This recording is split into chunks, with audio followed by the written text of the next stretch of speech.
రాష్ట్రంలోని హన్మకొండ జిల్లా వేలేరు మండలంలోని చిన్న గ్రామము కమ్మరిపేట విలేజ్కి నేను సర్పంచ్ని. నా పేరు జోడుముంతల కిరణ్. నేను ప్రొఫెషనల్ డిగ్రీ హోల్డర్ని. నేను బీఫార్మా చేసిన.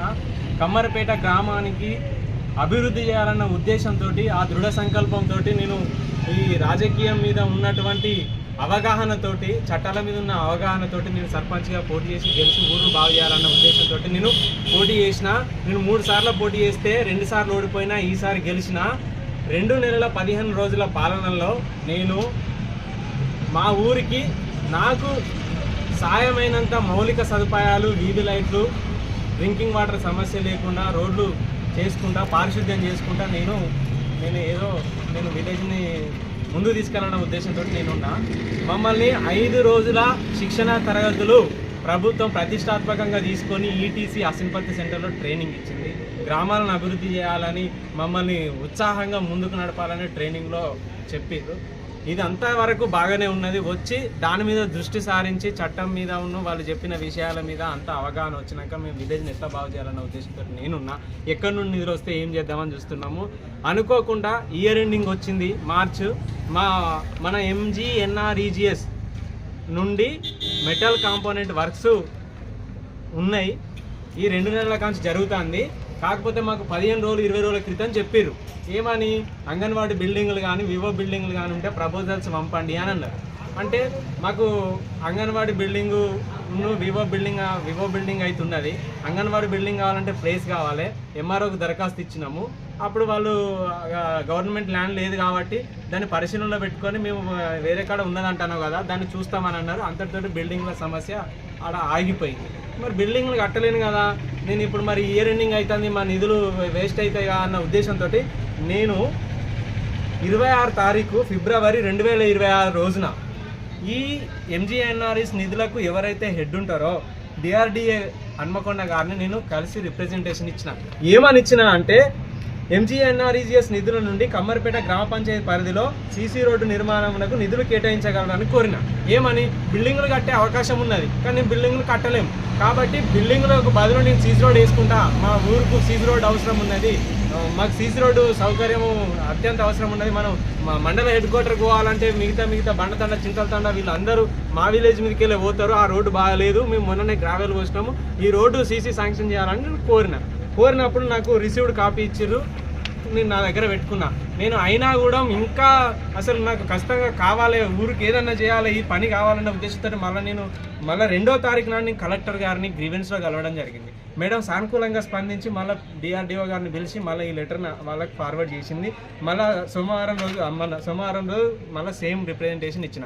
ఇప్పటికీ ఆ సోమవారం వరకు మార్నింగ్ వరకు కూడా ఈ నిధులు బిల్డింగ్ల కోసమనే కేటాయించున్నది. కానీ నేను అంతకుముందే 26 తారీఖు నుండే ప్రయత్నం చేస్తాను సీసీ కన్వర్ట్ చేసిన కీమని ప్రత్యేకంగా నేను. కానీ ఏం చేసిరంటే 2వ తారీఖు నాడు రాష్ట్రం లెవెల్లో మొత్తం సీసీగా కన్వర్ట్ చేసి బిల్డింగ్స్ వర్క్స్ని ఇయర్ ఎండింగ్ కదా ఇక కట్టలేరు, బిల్డింగ్లు కట్టలేరు కాబట్టి సీసీ రోడ్లన్నా త్వరగా పోసుకొని నిధులను వినియోగించుకునే అవకాశం ఉంటుందని గవర్నమెంట్ ఆ పని చేసినప్పుడు అదే రోజు ఏమని ఇచ్చిర్రు?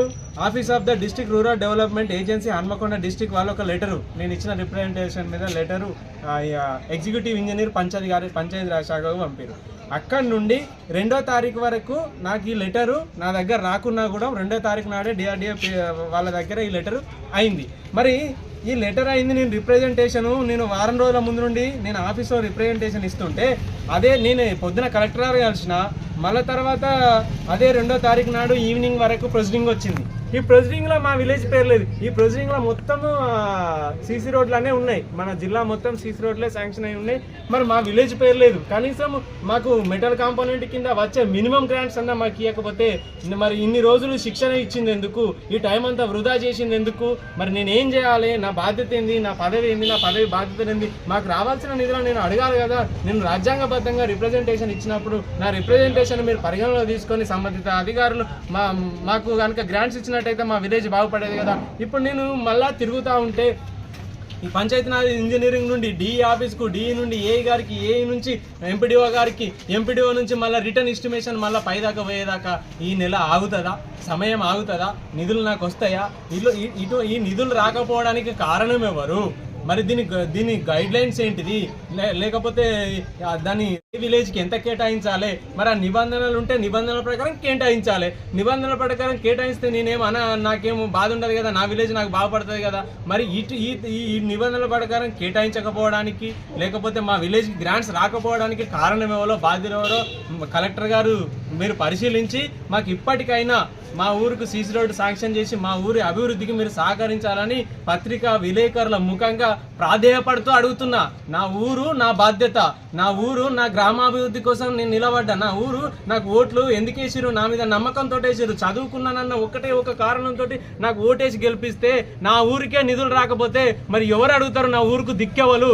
మరి నేను భారతదేశం బార్డర్లో ఉందా నా ఇల్లు, మరి వేరే దేశానికి ఇట్లా కలిసే అవకాశం ఉన్నదని నన్ను నా ఊరికి నిధులు కేటాయించలేదా? ఇది మీరు కూడా పరిగణన తీసుకోవాలి కలెక్టర్ గారు, గౌరవ కలెక్టర్ గారని.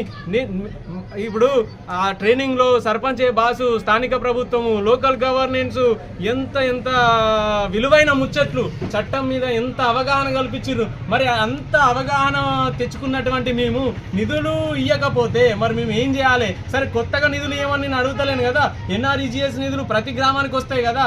మరి ఆ వచ్చే నిధులను మీరు ఇప్పటికైనా ఇయర్ ఎండింగ్ లోపు నాకు ఇచ్చి మాకు సీసీ రోడ్డు శాంక్షన్ చేసి మా ఊరుకు సీసీ రోడ్డు వేయించి మీరు మా అభివృద్ధిలో మీ వంతు సహకారాన్ని ఇవ్వాలని పత్రికా విలేకరుల ముఖంగా కోరుకుంటూ సెలవు తీసుకుంటున్నాను.